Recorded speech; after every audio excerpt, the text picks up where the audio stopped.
अरे अगर मैं चोर नहीं हूँ और आप मेरे घर का सर्वे करना चाहते हैं तो आइए, मैं आपका वेलकम करूंगा। आइए, मैं उनके घर के बाहर जा करके अपने नाम की नेम प्लेट लगा दूं तो क्या वो हमारा हो जाएगा? और तमाम हमारे मुस्लिम भाइयों को और विपक्षी दलों को क्या देश के सर्वोच्च न्याय व्यवस्था में भरोसा नहीं है? नमस्कार, मैं हूं जितेंद्र गौतम और आप देख रहे हैं डीएनपी इंडिया। ज्ञानव्यापी मामले पर बीजेपी का क्या स्टैंड है, इस चीज़ को जानने के लिए हम पहुंचे हैं गाजियाबाद और मेरे साथ बीजेपी के एक नेता मौजूद है, संजय त्यागी। इनसे बातचीत कर लेते हैं। आपसे जानना चाहेंगे, सुप्रीम कोर्ट ने भी कहा है कि निचली अदालत ही इसका फैसला करेगी। इस फैसले को किस तरह से आप देख रहे हैं? देखिए, ऐसा है जितेंद्र भाई, सुप्रीम कोर्ट हमारे देश की सर्वोच्च न्यायपालिका, एक सर्वोच्च संस्था है। सुप्रीम कोर्ट का फैसला अपनी जगह है, ज्ञानव्यापी का मसला अपनी जगह है।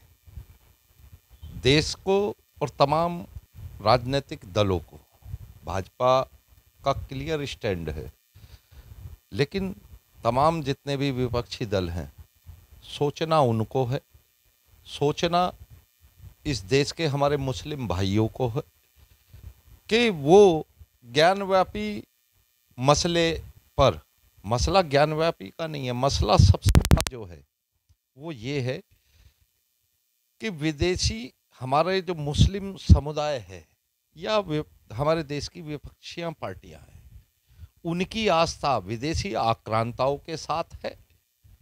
जो लोग विदेशी आक्रांताओं के रूप में हमारे देश पर आक्रमण किया, हमारे देश के अंदर हिंदू सभ्यताओं को, हिंदू सभ्यताओं के प्रतीक हमारे देवी देवताओं को, मंदिरों को छिन्न भिन्न करने का काम किया, तहस नहस करने का काम किया और उन पर उन्होंने एक विवादित ढांचा, मंदिरों को मस्जिद का रूप देने का काम किया।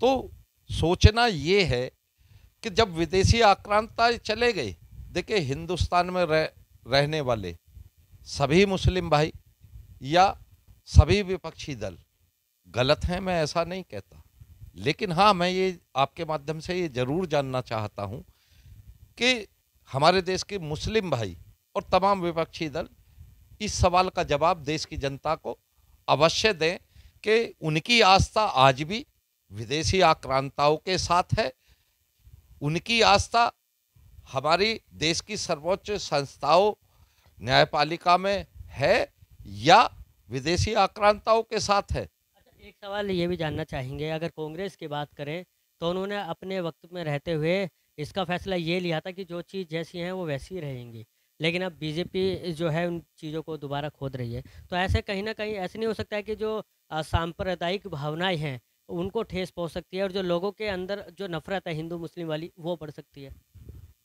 देखिए, ऐसा है, कांग्रेस ने हमेशा, कांग्रेस का इतिहास उठा करके देख लो, तुष्टीकरण की राजनीति इस देश के अंदर, जाति धर्म मजहब की राजनीति, तुष्टीकरण की राजनीति कांग्रेस ने ही की है। और जितेंद्र भाई, मेरी समझ में तो ये बात नहीं आती, अगर मैं आपके घर के बाहर जाकर के अपनी नेम प्लेट लगा दूं तो क्या वो घर मेरा हो जाएगा? वही विदेशी आक्रांताओं ने किया था, तलवारों के दम पर उन्होंने हजारों की तादाद में, लाखों की तादाद में धर्मांतरण कराया। हिंदू देवी देवताओं के प्रतीक, हमारे हिंदुओं के धार्मिक प्रतीक, मंदिरों को तोड़ करके मस्जिदों का निर्माण कराया। मैं जानना चाहता हूं आपके माध्यम से तमाम विपक्षियों से और अपने मुस्लिम भाइयों से कि अगर वो मेरे घर पर आकर के या मैं उनके घर के बाहर जा करके अपने नाम की नेम प्लेट लगा दूं तो क्या वो हमारा हो जाएगा? और तमाम, अगर हमारे मुस्लिम भाइयों को और विपक्षी दलों को क्या देश के सर्वोच्च न्यायपालिका में या न्याय व्यवस्था में भरोसा नहीं है? भारतीय जनता पार्टी का स्टैंड बड़ा स्पष्ट है, सबका साथ, सबका विश्वास और सबका विकास। भारतीय जनता पार्टी, आप भारतीय जनता पार्टी को केंद्र में 30 मई को माननीय हमारे देश के यशस्वी प्रधानमंत्री जी को 8 वर्ष होने जा रहे हैं। केंद्र की एक भी योजना को उठा करके आप देख लिए, कहीं भेदभाव, किसी प्रकार का कोई भेदभाव नहीं है, और बल्कि अतिशोक्ति नहीं होगी अगर मैं ये कहूँ कि हमारी योजनाओं का ज़्यादातर लाभ हमारे मुस्लिम भाइयों को मिला है। एक चीज़ और जानना चाहेंगे, विपक्षी पार्टियाँ जो हैं, उनका ये कहना है कि बीजेपी इन मुद्दों को इसलिए उठा रही है क्योंकि उनके पास जो असली मुद्दे हैं, महँगाई को लेकर है, बेरोज़गारी को लेकर है, शिक्षा को लेकर है, उनके लिए कोई प्लान नहीं है। इसलिए वो मंदिर मस्जिद के मुद्दे को ज़्यादातर उठा रही है। तो इस पर क्या कहेंगे? देखिए, यही तो विपक्ष की दिक्कत है कि मुद्दे पूरा विपक्ष मुद्दा वहीन है। ये लोग बहकावे की, छलावे की और तुष्टीकरण की राजनीति करते हैं। मैं आपके माध्यम से पूछना चाहता हूं, क्या भारतीय जनता पार्टी अदालत गई है ज्ञानवापी के मामले को लेकर के?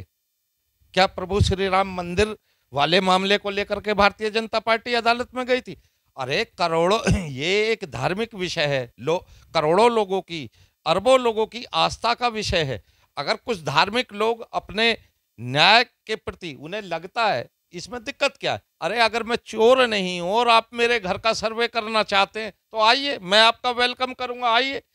चोर की दाढ़ी में चिन्ह तिनका।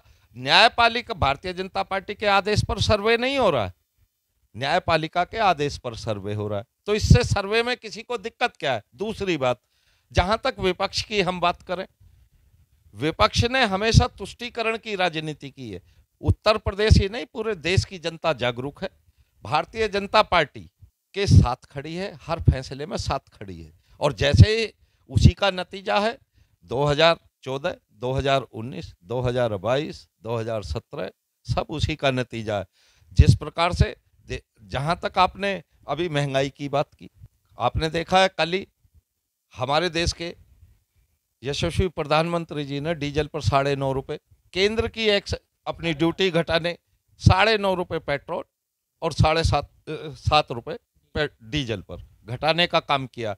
अभी 15 दिन पहले जब प्रदेश के मुख्यमंत्रियों से प्रधानमंत्री जी बात कर रहे थे, तब भी उन्होंने गैर भाजपा शासित राज्यों से आह्वान किया था, मुख्यमंत्रियों से आह्वान किया था कि भाई आप अगर जनता के वास्तव में हितैषी हो और गरीब जन की सोचते हो तो अपने यहाँ ड्यूटी घटाइए पेट्रोल और डीजल पर, आम जनता को राहत मिले। गैर शासित, बड़े अफसोस का विषय, गैर भाजपा शासित राज्यों के मुख्यमंत्री इतने असंवेदनशील हैं कि उन्होंने प्रधानमंत्री जी की इस अपील पर कोई गौर नहीं किया और माननीय प्रधानमंत्री जी को ही ये निर्णय लेना पड़ा कि उन्होंने केंद्र की अपनी एक्साइज ड्यूटी में कटौती कर प्रदेश की और देश की गरीब जनता को राहत देने का काम किया। अब देखना यह है कि गैर शासित भाजपा राज्यों में ये विपक्षी जो ढोंग करते हैं, कितनी अपने यहाँ ड्यूटी में कमी करके देश और प्रदेश की जनता को, अपने राज्य की जनता को राहत देने का काम करते हैं। तो बिल्कुल देखिए, ये थे हमारे साथ गाज़ियाबाद से बीजेपी नेता संजय त्यागी, जिनका ज्ञानव्यापी मामले पर क्या कहना है ये आपने सुना। गाज़ियाबाद से मैं जितेंद्र गौतम, डीएनपी इंडिया।